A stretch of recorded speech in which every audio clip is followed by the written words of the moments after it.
Hi hello ನಮಸ್ಕಾರ. ನಾವು simple ಆಗಿ ಇವತ್ತು ಮನೆಯಲ್ಲೇ ಯಾವ ಇವತ್ತು ರೀತಿ ಲಾಡು ಈಸಿಯಾಗಿ ತುಂಬ ಮಾಡೋದಂತ ನೋಡೋಣ. ಟೇಸ್ಟಿಯಾಗಿ ಯಾವ ಥರ ಲಾಡು ಮನೆಯಲ್ಲೇ ಮಾಡೋದು ಅಂತ ನೋಡೋಣ. ಮೊದಲನೇದಾಗಿ ನಾನಿಲ್ಲಿ 1 ಕಪ್ ಅಷ್ಟು ಕಡಲೆಬೇಳೆನ ತೊಗೊಂಡಿದ್ದೀನಿ, ಹಾಕೋತಾ ಇದ್ದೀನಿ. 1 ಅವರ್ ನೆನಿಬೇಕಾಗತ್ತೆ. ನೋಡಿ, ಇವಾಗ ಮಿಕ್ಸಿ ಜಾರ್ಗೆ ಹಾಕಿ ಅದನ್ನು ನೈಸಾಗಿ ರುಬ್ಕೋಬೇಕು. ನೈಸಾಗಿ ರುಬ್ಕೊಂಡಿದ್ದೀನಿ. ಈಗ ಒಂದು ಪಾತ್ರೆಗೆ ಎಣ್ಣೆ ಹಾಕೋತಾ ಇದ್ದೀನಿ. ಅದನ್ನು ಚಿಕ್ಕ ಚಿಕ್ಕ ಬೋಂಡಗಳನ್ನಾಗಿ ತೇಲಿಸ್ಕೋಬೇಕಾಗತ್ತೆ. ನೋಡಿ, ಇಲ್ಲಿ ನಾನು ಈ ಥರ ಮಾಡ್ಕೊಂಡಿದ್ದೀನಿ. ಇವಾಗ ರೆಡಿ ಆಗಿದೆ.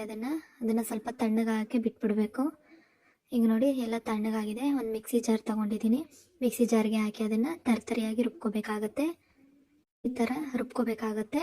ಇಲ್ಲಿ ನಾನೊಂದು ಬಾಣಲಿಗೆ 1 ಕಪ್ ಸಕ್ಕರೆನ ಹಾಕ್ತಾ ಇದ್ದೀನಿ. ನಂತರ ಅದೇ ಕಪ್ಪಲ್ಲಿ ಅರ್ಧ ಕಪ್ ಅಷ್ಟು ನೀರನ್ನು ಹಾಕ್ತಾ ಇದ್ದೀನಿ. ಇದನ್ನು ನಾವು ಒಂದೆಳೆ ಪಾಕನ ಮಾಡ್ಕೋಬೇಕಾಗುತ್ತೆ. ಚೆನ್ನಾಗಿ ಸಕ್ಕರೆ ಕರಗೋ ಥರ ಮಿಕ್ಸ್ ಮಾಡ್ಕೊಳ್ಳಿ. ಈ ಥರ ಪಾಕನ ರೆಡಿ ಮಾಡ್ಕೋಬೇಕಾಗತ್ತೆ. ಚೆನ್ನಾಗಿ ಒಂದ್ಸತಿ ಮಿಕ್ಸ್ ಮಾಡ್ಕೊಳ್ಳೋಣ. ಈಗ ಒಂದು ಏಲಕ್ಕಿನ ಹಾಕೊಳ್ಳೋಣ.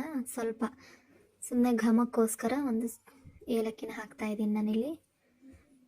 ನಂತರ ಫುಡ್ ಕಲರ್ನ ಹಾಕ್ತಾ ಇದ್ದೀನಿ. ನಾನಿಲ್ಲಿ ಯೆಲ್ಲೋನ ಹಾಕ್ತಾ ಇದ್ದೀನಿ. ನಿಮಗೆ ಯಾವ್ದು ಬೇಕೋ ಆ ಕಲರ್ನ ನೀವು ಹಾಕ್ಕೊಳ್ಳಿ. ನೋಡಿ, ಈಗ ಪಾಕ ಆಗ್ತಾ ಇದೆ. ಚೆನ್ನಾಗಿ ಮಿಕ್ಸ್ ಮಾಡ್ಕೊಳ್ಳೋಣ. ಈಗ ನೋಡಿ, ಒಂದೆಳೆ ಪಾಕ ರೆಡಿ ಆಗಿದೆ.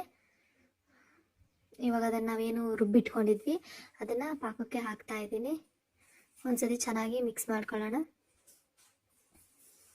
ಚೆನ್ನಾಗಿ ಈ ರೀತಿ ಮಿಕ್ಸ್ ಮಾಡ್ಕೊಳ್ಳಿ. ನಂತರ ಒಂದು ಚಿಕ್ಕ ಪಾತ್ರೆ ತಗೊಂಡು ಅದಕ್ಕೆ 3 ಟೇಬಲ್ ಸ್ಪೂನ್ ತುಪ್ಪನ ಹಾಕಿ ನಮಗೆ ಬೇಕಾದಂಥ ಡ್ರೈ ಫ್ರೂಟ್ಸ್ನ ಹಾಕಿ ರೋಸ್ಟ್ ಮಾಡಿಕೊಂಡು ನಾವು ಲಡ್ಡುಗೆ ರೆಡಿ ಮಾಡ್ಕೊಂಡಿದ್ದಂಥ ಮಿಶ್ರಣಕ್ಕೆ ಸೇರಿಸ್ಕೊಳ್ಳೋಣ. ಚೆನ್ನಾಗಿ ಒಂದ್ಸತಿ ಮಿಕ್ಸ್ ಮಾಡಿಕೊಂಡು ಅದನ್ನು ತಣ್ಣಗೆ ಹಾಕಿ ಬಿಟ್ಬಿಡೋಣ. ನೋಡಿ, ಇವಾಗ ತಣ್ಣಗಾಗಿದೆ.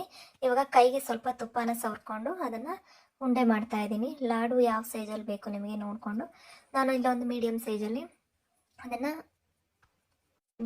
ನಾನು ಲಾಡನ್ನ ಮಾಡ್ಕೊತಾ ಇದ್ದೀನಿ. ನೋಡಿ, ಈ ರೀತಿ ನೀಟಾಗಿ ಬರುತ್ತೆ. ಒಂದ್ಸತಿ ಮನೇಲಿ ಟ್ರೈ ಮಾಡಿ ನೋಡಿ, ತುಂಬ ಟೇಸ್ಟಿಯಾಗಿರುತ್ತೆ.